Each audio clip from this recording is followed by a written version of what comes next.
Ben, what are you doing? Well, we're gonna have to put off breakfast this morning, Dad. And why is that? Because I gotta get this furniture rearranged to better center this energy in this room. What are you talking about, Ben? You know, I've been reading up on Feng Shui. Yeah, I saw the book out. The whole idea here is to get this kitchen reordered to where it would be better suitable for spiritual energy.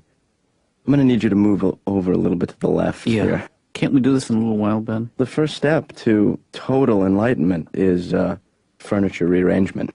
That's what this Feng Shui stuff is all about. Well, that's just some guy trying to sell you some furniture. I sense you're reluctant to get into this. No, I just would like a cup of coffee is what I'm reluctant. Well, I'm much more interested in Eastern and Western philosophy after my first cup of coffee. Because for me, that is when life begins. maybe you should wait in the other room. I'll get this together, and then I'll make breakfast. I'm just going to grab a cup of... Where is the coffee? Well, the percolator's in the refrigerator now. What I needed to do was to get the toaster and some of the pots and pans more relatable to the refrigerator. Because they're not hitting it off? Well, their energy was not good. Right. And I would love to take the shelving down. And, you know, I'm excited that you've found something you can cling to. I just think I've tapped into something that's, you know, more meaningful. I just wish it wasn't such a trendy thing, this Feng Shui thing, you know? Well, it's not necessarily trendy. It's been around for, like, over 3 years. No, this book was published in 1987. No, I know it's based on ancient... And Chinese culture goes back hundreds of years. No, Ben, it goes back much further. You know, Dad, there's a lot about Qi in this book. What is Qi again? Remind me. It says Qi is a cosmic breath. Yeah. Speaking of cosmic breath, Dad. A mint? Brush your cosmic teeth.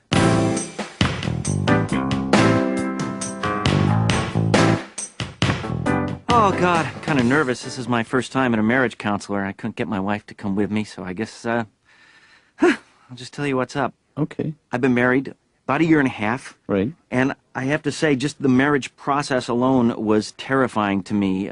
Things like the bridal registry. Which is? This is where you go into a department store and basically sign up for the things you want your friends to buy for you.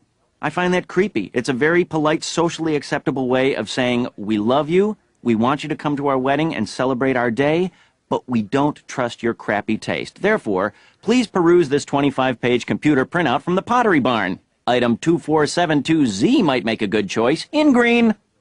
So the wedding itself is over. How is the marriage going? My wife has been bugging me and bugging me and bugging me to get a second cat. She is terrified that the first cat is going to become jealous of the baby and somehow kill it. So she wants to get a second cat to distract our first cat from killing the baby. Yeah. Maybe I just have a more cynical worldview. I think this would just provide our first cat with an evil henchman. Okay, you distract the two humans, I'll kill the baby. What do you mean distract them? You gotta be more specific. What do you mean distract them? You know, you can spray. Believe me, they'll go running. I will get the child. I love having a baby. Yeah. What I am looking forward to is when my child goes through the cape phase. That is going to be so cute, where they have to wear a cape, usually a bath towel around their shoulders, and they wear it everywhere, and they're wearing a cape. They're Batman. You know, I went through a big cape phase. There are pages and pages of my family photo album where I've got the cape on. Mm-hmm. And that's where parents have to be their most understanding. I remember an uncle of mine had died. Yeah. And I wanted to wear my cape to the funeral. Why not? Why wouldn't you wear a cape to a funeral? And I remember my mother being so understanding and saying, well, you know, Uncle Ed has passed away and he's gone up to heaven and people are going to be very sad, okay? They're going to be crying, okay? We have a word called inappropriate. I think it would be inappropriate for you to wear the superhero cape to Uncle Ed's funeral. And that doesn't fly with, that's not kid logic, you know? So I just exploded at her. Mom, I am 16 years old. Don't tell me what I can and cannot wear to a funeral. I'm trying to find out who the hell I am, okay? If you need to talk to me, I will be in the Batcave, a.k.a. my room.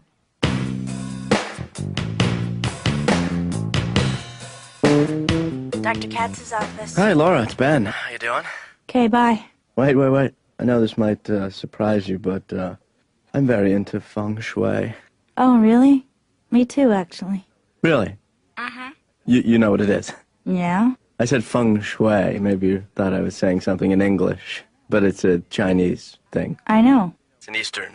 I know. So you know about that it involves furniture and moving objects in order to maximize your tranquility. Did you know about the contentment stuff and the yin-yang? Do you know that? Have you heard of Mao Zedong? What?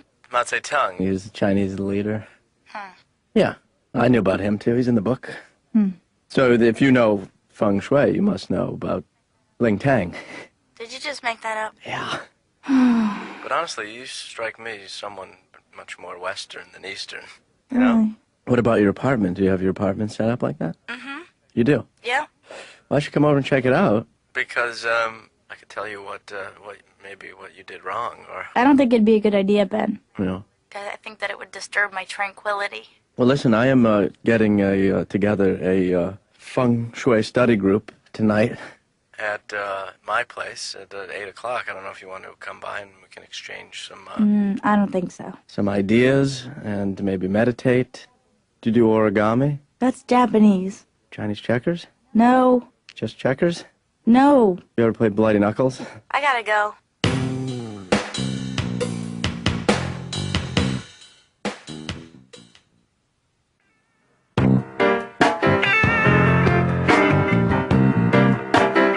Dad, Yes, it's Ben. lay it on me. I bought some stuff today for the apartment. That's... I bought a beautiful center table, which I think is going to really fix the living room space. I didn't notice there was anything wrong with the living room Well, space. you know what happened was the table that we have Right. was too high, and then was cutting off energy. You mean the antique wooden table in our... Was that Grandma's? Yeah. That's gone. Okay. I bought some wind chimes and 2 flutes. Why just 2 flutes? Well, because in the book, apparently 2 crossing flutes signifies prosperity, I think. Yeah. Also, I bought one of those fake fountains. You plug it in and the water runs constantly. A urinal. No, it's not a urinal. Hey, have you been talking to Laura about this, Ben? Because... I spoke to Laura about it, and Laura knew exactly what Feng Shui was. Feng Shui. Feng Shui. I can't believe I'm correcting your pronunciation of this thing I don't even know Dad, about. you know what? I'll tell you something. You know, it doesn't matter how you pronounce it. It's if you believe in it, Oh, I believe. then it's going to work for you. I believe to the tune of about $1,000 at this point. Well, you know, I have not racked up that much money. Well, the day is young. Well, I'm on chapter 2. There's 34 chapters left. Yeah. This place is going to be way different. Dad, I'll tell you something. This stuff is so powerful. This could change my life forever. Yeah. You know, just by moving a couple of pieces of furniture, I could be much more spiritual. I mean, I'm telling you, I broke a table. I already felt better. Maybe that's not really feng shui, though. But that's just the pleasure in breaking stuff. Yeah. I have that.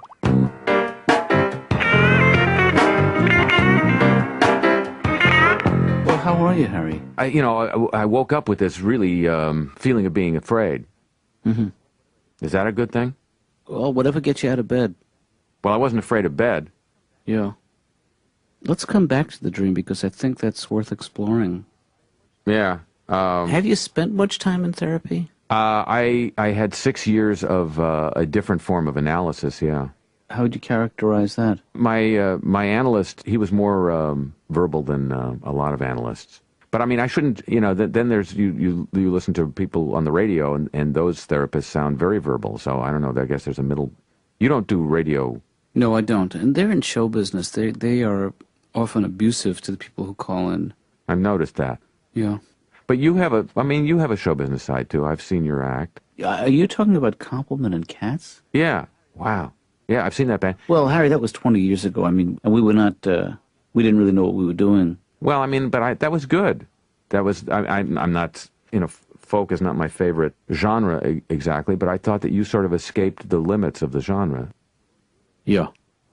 What are you saying? Well, it's limiting because any sign of craft is suspect.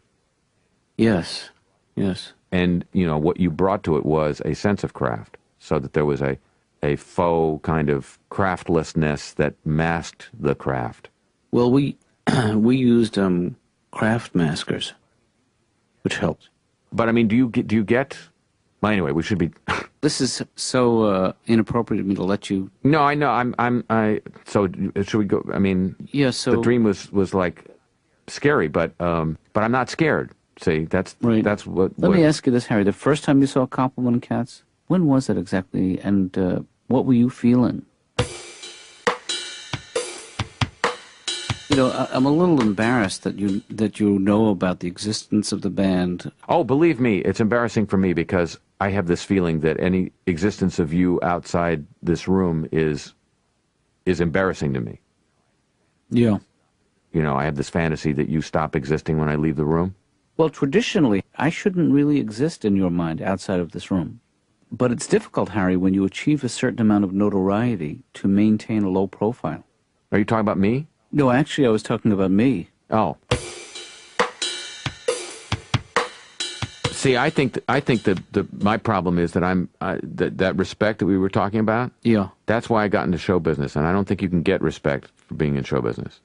Well, see, I disagree. I think I have an enormous amount of respect for anybody who makes their living in show business. It's such a competitive... Didn't you guys do a song that sort of sounded like respect? Yeah, we did. I think I know the song you're talking about. That's so astute of you because not many people picked up on that. Well, when you spelled out, what was the word you were spelling out? Respectful? Well, yeah. Geez, no one has ever noticed the similarity between that and respect. Huh. That's probably just out of courtesy. Good manners is so important.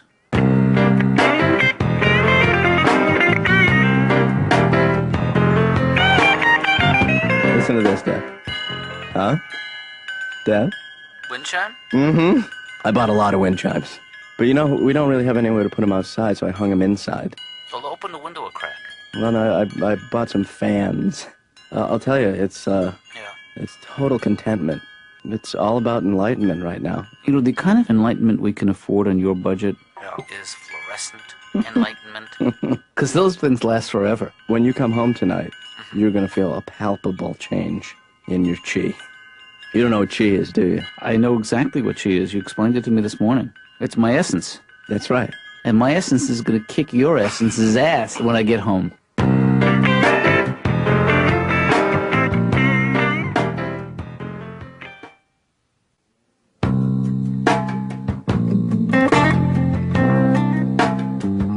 Hi, Laura. Hi, Ben. Let me greet you in the way that I now greet people. You dropped sweat on my desk. Yeah.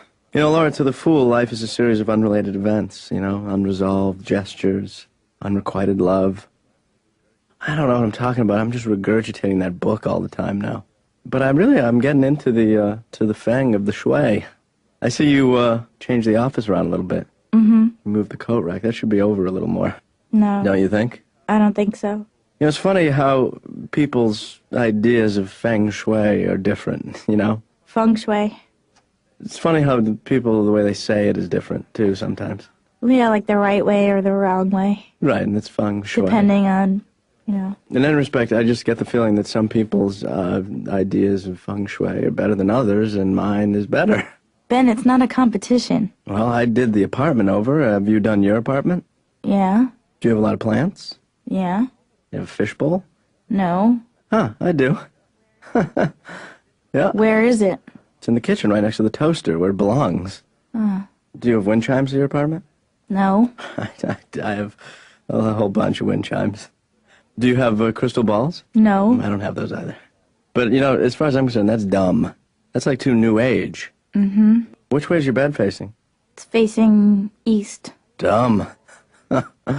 So obvious. Are you keeping track of the score? I won. I did. I'm better. I am. I'm more at peace with myself than you'll ever be at peace with yourself. I'm so much at peace that I'm about to fall asleep. I'm doubly as at peace. You're getting upset. Takes one to know one, way more tranquil. Totally content.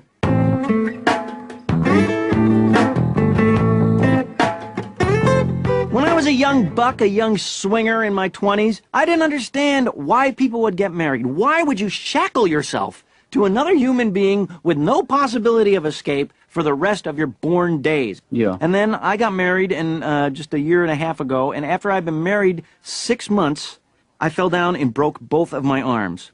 That's why people get married. Right there. I had hoped to go another 70, 80 years at least without ever having to utter the sentence, "Honey, I'm done, wipe me." Because I don't care how cool your roommate is, most of them won't go there. Come on, dude, just wipe me. I've got broke both my arms. Come on, get all mad. Come on, wipe me. Dude, you suck. I hate you. And my wife, the sweetest woman in the world, actually said this to put me at ease. You know, I just say, honey, I'm so embarrassed. This is so weird. I'm so sorry. I guess you can file this under for worse, huh? Mm-hmm. She actually said to me, tell you what, after your casts come off, you can wipe my butt. Well, let's not go off the deep end, honey. This isn't about me being jealous that you get to wipe my butt and I don't get to wipe your butt. It's not like I'm sitting there going, man, some people have all the luck. Yeah. That is the kind of thing that can be pulled out as a trump card to end any and all future arguments. Yeah, well, honey, I don't think you're respecting my needs. Yeah? Well, what about the time I wiped your butt for 4 weeks after you fell down and broke both your arms, you clumsy oaf? All right, enjoy the Caribbean with your male friends.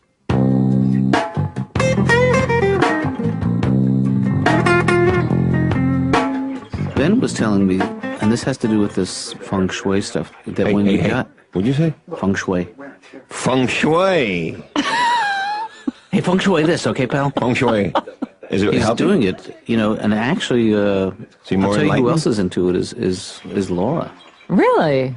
Well, this could have a positive social benefit. In other words, you think he's going to get chicks out of this? Well, maybe it's, what do? You just rearrange the furniture? Is that what you're doing with this? Well, if it was that simple, they wouldn't call it Feng Shui. Does it involve like a sort of a tantric sexual type of thing? I don't think so. What does that mean, a tantric? Tantric sex, that's when you do it over long stretches of time. And sleep is involved at times, and maybe a sandwich. Yeah, right. But I come home from work, and Ben says to me, Dad, do you know that we're all blind men touching different parts of the same elephant? Wow. What the hell did he mean by that? It's interesting. It's an interesting way to look at things, is that none of us know what life is about. But somehow we're all connected. But somehow the experience is, like Julie said, we're all connected. Nice. But the thing that connects us that I didn't realize was this big elephant. Boy. Well, it works, because we're all dealt different hands in life, you know? Boy, is that true. Did he say which part of the elephant he was touching? No, but ever since he read that, he washes his hands like 20 times a day. Yeesh.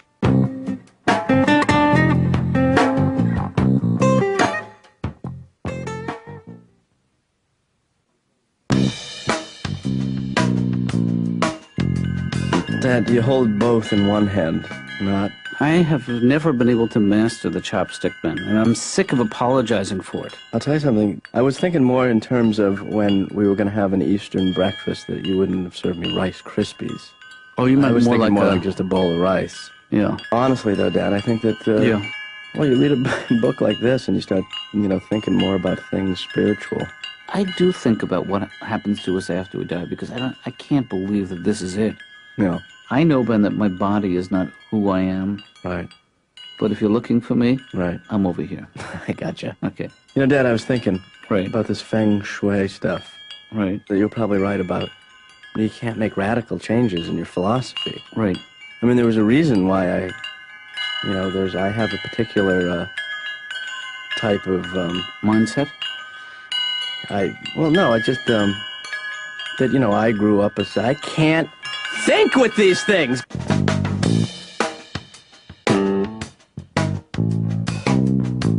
I don't know if this is the time to bring this up, but my goddaughter's birthday is coming up. Mazel tov. Thank you.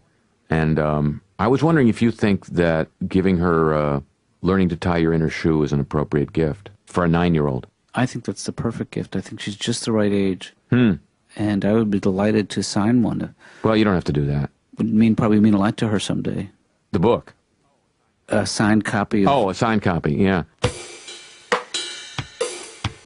I've been in show business a long time, and I feel almost ashamed to still be surprised by the idea that people's public personas are so radically different from who they really are. Yeah. Whereas I feel like, well, I don't have a public persona. Maybe that's my problem. I mean, if you had to describe me based on my public persona, what would you say? I would say that you are, See? Yeah. Yeah. I mean, that's just the first thing that popped into my head. No, I know. That's the problem. I think it's because what you do is so unique that it's so hard to describe. But we're just talking about persona. Yeah. Yeah, you don't have one.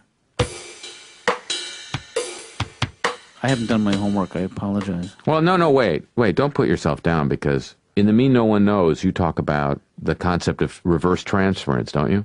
I broach the subject. I don't remember whether I go into it in depth. Well, you could broach it now. Well, reverse transference is, well, you're familiar with transference. Mm-hmm. It's where I love you. That's right. Well, I think, my affection for you is what they call reverse transference. Really? Yeah. Which is different than I'm rubber, you're glue.